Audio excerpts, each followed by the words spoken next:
A tiny thread-like creature that is found everywhere from soil to water to inside animals and even humans. That's phylum Nematoda. They are often called roundworms because they're shaped like little tubes. You might have heard of some of them like ascaris, pinworms, hookworms, or trichina worms. They may be small, but they're mighty in where they can live and what they can do. Roundworms belonging to the phylum Nematoda are characterized by their cylindrical or round shape. This shapes allows them to efficiently move through soil, water, or other environments where they reside. Unlike other organisms such as annelids like earthworms, nematodes don't have a distinct body segments. Instead, their bodies appear uniform in their structure. Nematodes exhibit bilateral symmetry, meaning that if you were to draw a line down the center of their body, the two halves would be mirror images of each other. This symmetry allows for efficient movement and sensory perception. Despite their simple body plan, nematodes possess a concentration of nervous system structures at one end of their bodies, often referred to as cephalization.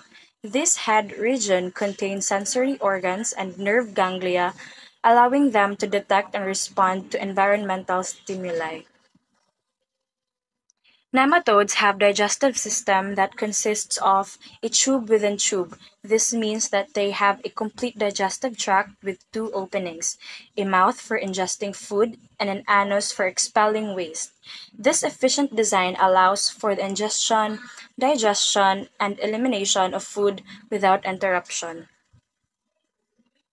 The muscles in nematodes' bodies primarily run longitudinally or lengthwise. These muscles contract and relax to produce the characteristics thrashing or wriggling movement observed in nematodes.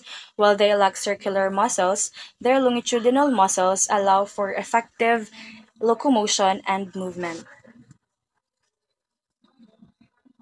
Flame cells, this helps them with waste removal.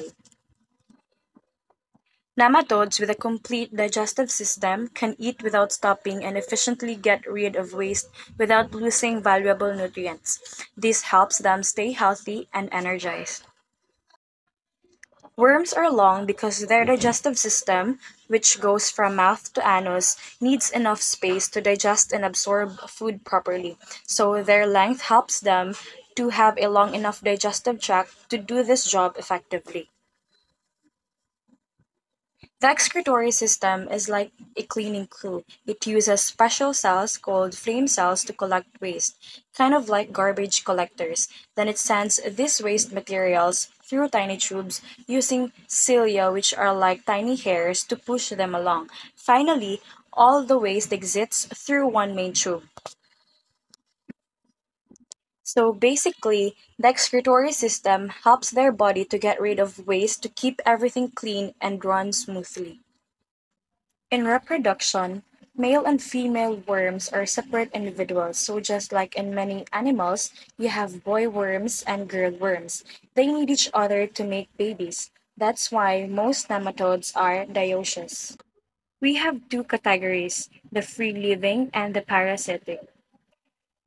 When we say free living, it is more abundant than the parasitic nematodes, and they live in soil and water.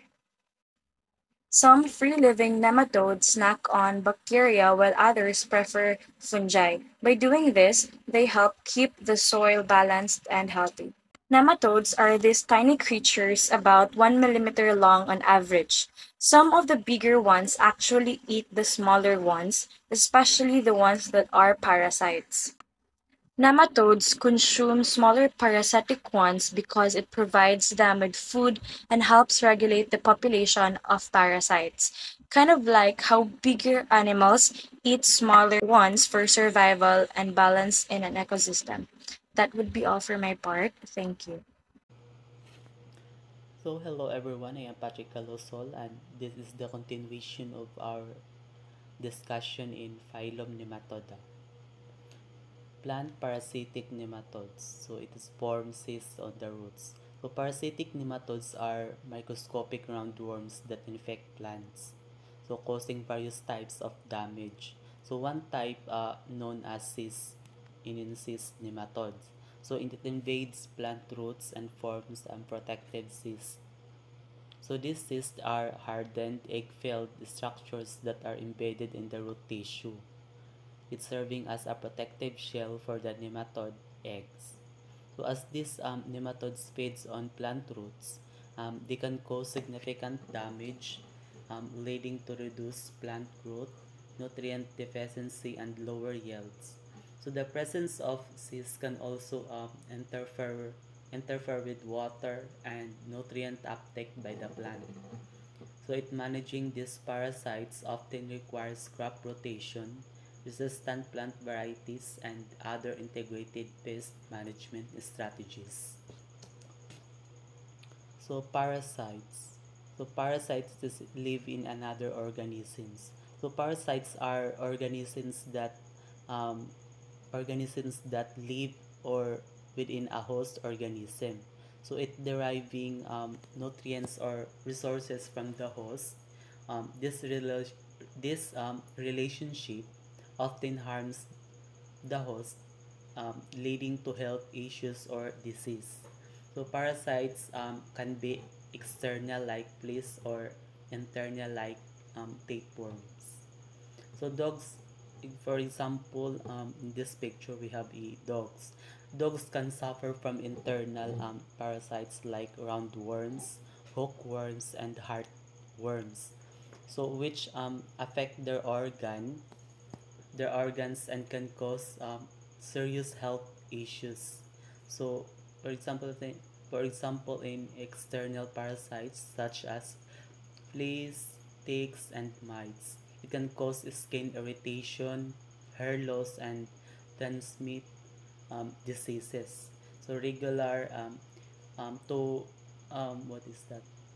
Na para ma-avoid ini is to we have to be regular checkups, preventive medications, and maintaining hygiene are key to keeping dogs safe from these parasites.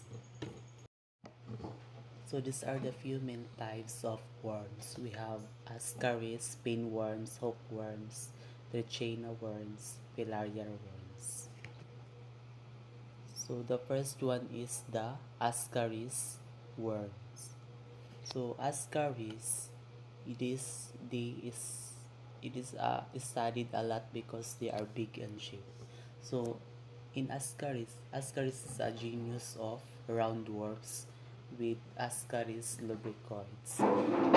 It is being the most common species that infects the human intestine, leading to a condition called ascariasis.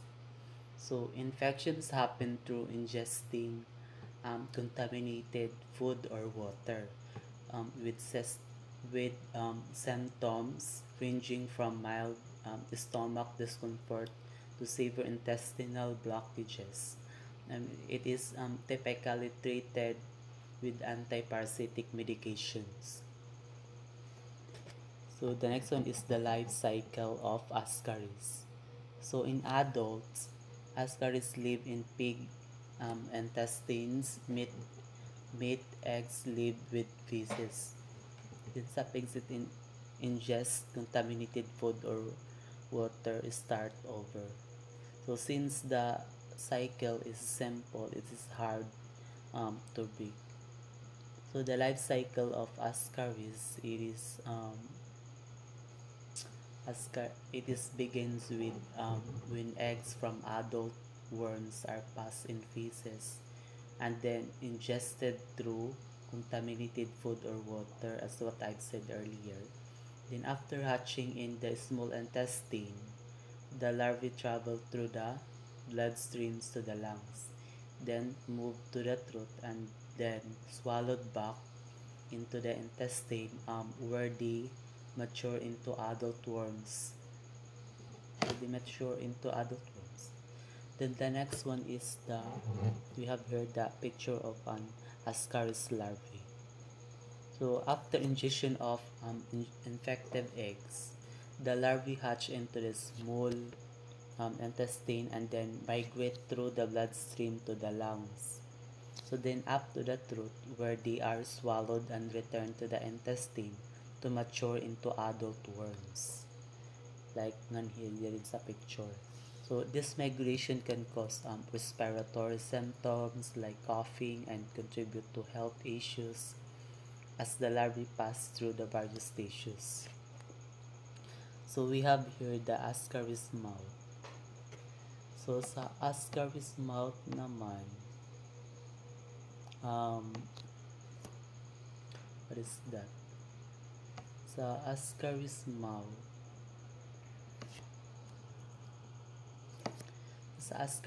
we have here the picture in Ascaris mouth. So it is a type of parasitic roundworm that has a simple mouth structure. So in parasitic mouth, it's anterior end. This is a mouth surrounded by three prominent lips, as you can see sa picture. It is help the worm grasp and ingest food from the contents of the host intestines. So the simplicity of the mouth reflects the worm's adaptations to its parasitic lifestyles, and it is allowing it to sustain itself within the human intestinal tract. So the next one is the Ascaris in pig intestines.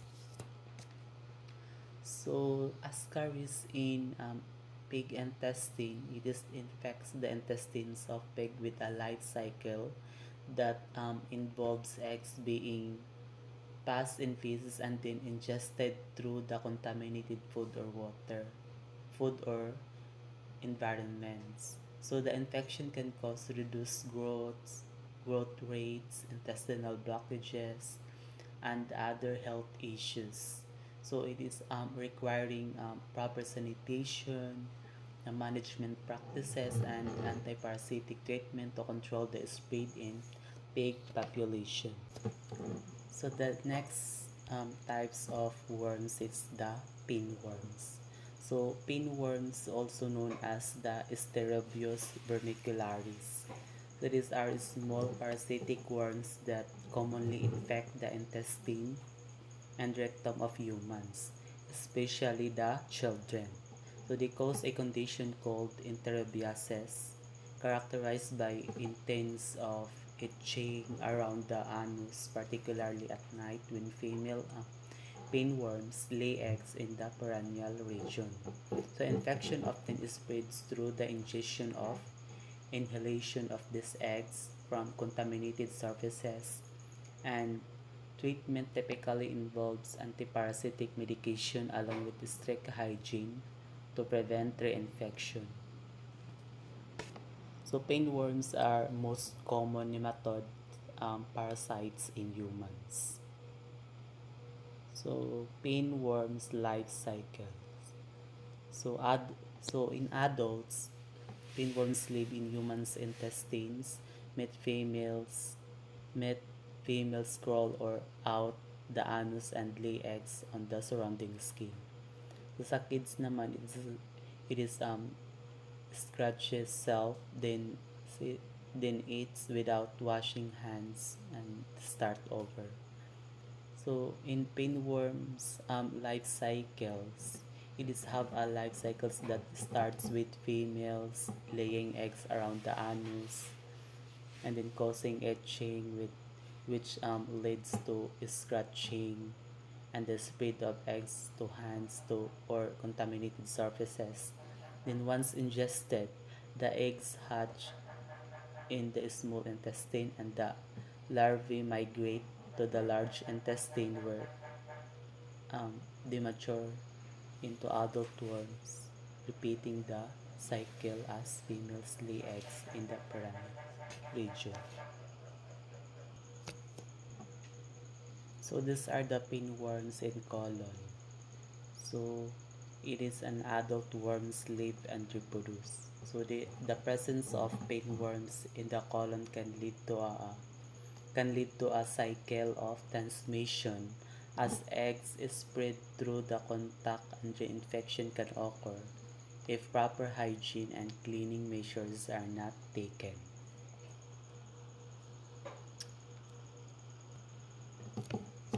To cure this, it is easy. Oral medication goes directly to them and are flushed out with feces. So the prevention is to wash hands, especially after using the bathroom. So that's all for my part. Thank you and God bless. Hello everyone, I am Maria Ludivan Polarica and I'm going to continue the discussion about phylum Nematoda. So hookworms are intestinal blood-feeding parasitic roundworms that cause types of infection known as helminthiasis. So helminthiasis, also known as a worm infection, is an any macroparasitic disease of human and other animals in which part of the body is infected with parasitic worms. So the hookworm infection is found in many parts of the world, and its common areas with poor access of adequate water, sanitation, and poor hygiene. So in humans, infection are caused by two main species of roundworms, belonging to the genera of Ankylostomatha and Necator. Hookworm life cycle from adult leaf to the intestine, mate, and eggs leaves with feces, hatch into a larvae which bore through the bare feet of eventually enter the lungs, grow up in the trachea, and swallowed start over. So this is the life cycle of the hookworms, from eggs to passes through the feces, and maghatchias and develops the soil. Then larvae migrates to the grass, and larvae penetrate skin causes to mag-enter sa lungs. Then cough up larvae are swallowed. Then mukadto sa small intestine and matured and start feeding. Then mabalik na sa gihapon siya sa taig din balik na sa balik na niya cycle. Hamaan ni ang cycle ng hookworms. Hookworm larvae tracks people are infected when animal hookworm larvae penetrate the skin causing a local reaction and is red and itchy. So red tracks appear in the skin where the larvae have been, and these tracks may move in the skin day to day. So this is the example of hookworm larvae tracks. There are several symptoms of the hookworm infection. Itching and localized rash are often and the first sign of infection. So these symptoms occur when larvae penetrate in the skin. So a person with a light infection may have no symptoms, but a person with a heavy infection of hookworm may experience abdominal pain, diarrhea, loss of appetite, with loss and fatigue and anemia. The best way of avoid the hookworm infection is the proper hygiene, and not to walk barefoot in the area where hookworm are commonly found, and also avoid other skin contact such as soil and avoid ingesting it. Trichina worm. So trichina worm is caused by trichinosis can be fatal. So basically, it is a type of a roundworm infection. So this roundworm is a parasite use a host body to live and reproduce. So these parasites infect animals such as bears, mga domestic pigs. Trichina worm is the adult lives in the pig's intestine, made eggs immediately hatch into a larvae, which bore through the intestine into a bloodstream. So eventually, lodge from the form of cyst and in the muscle of another animal eats it and start over. So this is the example of trichinoworms sa carnivore. The best way to prevent the trichinolysis is to cook the meat to the safe temperature. So a food thermometer should be used a measure of terminal temperature of cooked of meat. So dapat kayo kadyaon pagluto para ma-avoid or ma-prevent nato ang trichinoworms. So that's our for trichinoworms. Let's proceed sa filarial worm. So the filarial worm is a tree-like parasitic nematodes and that are transmitted by arthropod vectors. So filarial worms are caused by elephantitis and cloying the lymph nodes off so they can drain the fluids from the lymph. So amo ini siya. So the life cycle of filarial worm is he live on the meat and the fluids of the body tissues, and larvae are sucked out by the mosquito and injected into other animals. So, gikan baya ini siya sa mosquito, ang filarial worm. So, this is the example ng filarial worm. So, basically, the best way to prevent the filarial worm is avoid mosquito bites and the best way of form of prevention. If mag-travel ka sa lain na lugar, pwede sab ka magdala ng mga mosquito repellent or mosquitero, mga off-lotion like ana. Or bisan dili ka mag-travel, pwede sab nimo magamit ka ng mosquito repellent. So, that's all for my part. Thank you.